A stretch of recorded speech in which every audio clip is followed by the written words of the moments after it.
What's up, guys? This is Dewey from Discrot. Today I'm going to be doing a pickup video for February 2018.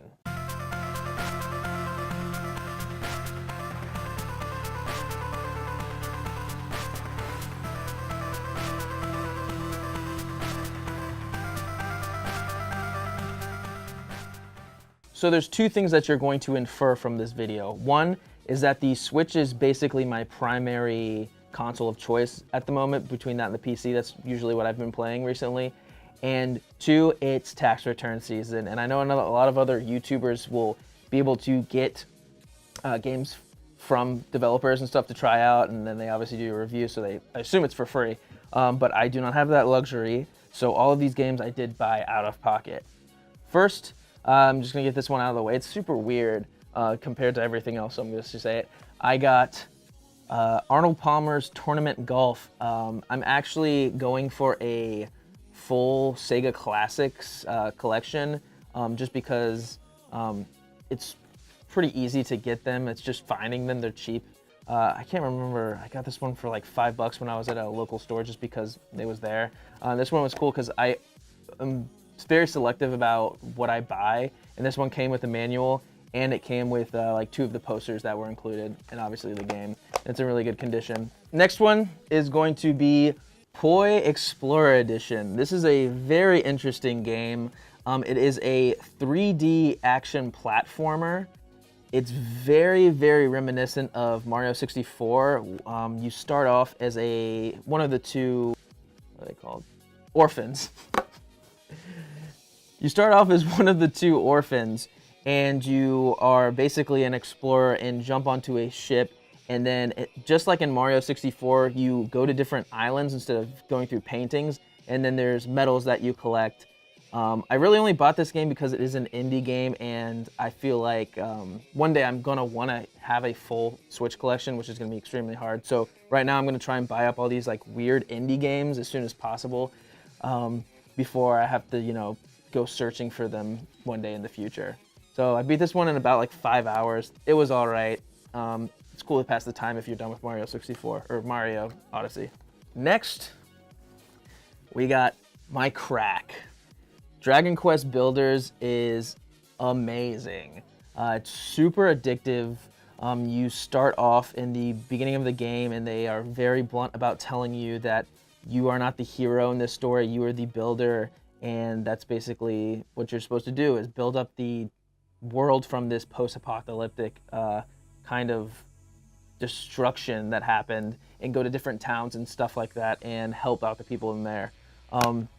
I have logged 30 hours in the first world, and out of all, I think there's like 5 worlds. I've thought about doing a review on this or just like a let's play, but this also just came out on the PlayStation like almost 2 years ago. But I picked it up and I am in love with it, and I might even just do a stream of it just because it's fun to build and stuff like that.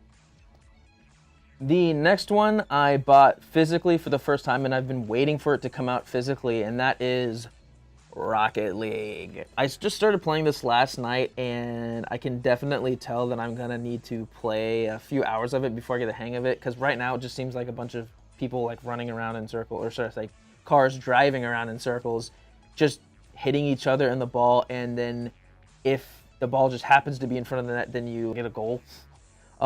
This is actually goes above my expectations of most Switch games, because it came with this collector's edition print card. It's like holographic card, which obviously isn't like that big of a deal or that cool at all. But when you think about like the other 2 games and Switch games in general, they don't come with a manual. Sometimes, maybe even this Poi even has a background. But some of the games I'll buy just have nothing on this side and no manual. And I know it's like not like that important, but just having that little card there is something that I honestly didn't expect from a port that's been out for a really long time and is just now getting a physical for Switch. I thought they were just gonna, do the bare bones, but I think that's pretty cool that they did that. So this should be fun. I'm gonna get more into this, and maybe I'll talk about it some more. Now, I know I just talked about how Switch games don't have a lot of that flair to them, or even manuals, the basic stuff. But this is a game that I'm actually going to open up right now. This is Wonderboy, The Dragon's Trap. This is a Master System game that they actually revamped and put new graphics on, and this is my first time opening it, obviously. But I'm really excited to play this. I'm kind of okay with it just being like a 5-hour game because apparently it's really short. But I heard the graphics are super nice, and you can switch over to the original Master System graphics, so I'm really excited for that. And just to have like a 2D platformer adventure game, just to fill up my time, I think is really awesome. I'm also really excited to open this because if you can't see, there's a little sticker right here. It says wonderful extras inside. Not a lot of Switch games have cool stuff, and this actually looks awesome. So they got a little keychain. This looks like something that would be for a 3DS or something like that. Maybe there's a place to hang it. And they got an actual manual, which you don't ever see in any Switch games, so that's awesome. And there's an original soundtrack that looks like it's on one of these like GameCube mini discs. It's pretty interesting. Also, I think this is sick actually. These got a reversible cover, but even cooler than that, the actual cart for the Switch, or the Switch cart, has that grid-based, so it looks like it should be like a Master System cart, which that's a really nice attention to detail. I'm really stoked on that. So last in terms of games, but certainly not least, is Bayonetta 1 and 2 for the Switch. I think this is a release that's specifically aimed at someone like me who hasn't played either or and didn't have a Wii U. I kind of had a Wii just because someone in my family did, so I played around with it. But this is really awesome, and I know a lot of people are kind of bummed that Bayonetta 1 is actually digital, whereas Bayonetta 2 is on the actual cart. But I don't really mind, especially since I'm someone who has basically all my games except for 2 are physical, and I don't really feel like carrying around a bunch of games. So I'm probably gonna download 1 and then play that and then work on 2 once I get there. And last, which now that I'm thinking about it, this is kind of like ending on a weird note, but I got these Joy-Cons.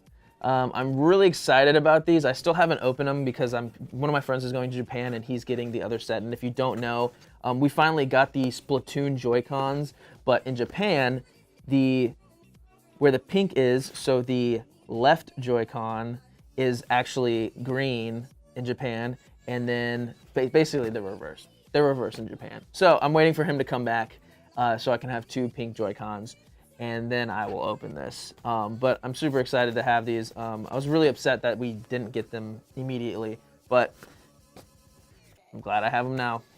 Anyways, that's gonna be it for this February pickup video. If you liked this video, leave a thumbs up and go ahead and comment below what you picked up this beautiful February. Maybe I'll pick up something in March that you suggest. You can follow me on Instagram and on Twitter. And feel free to subscribe if you'd like. I'm Dewey. This has been Discrot. Have a good one.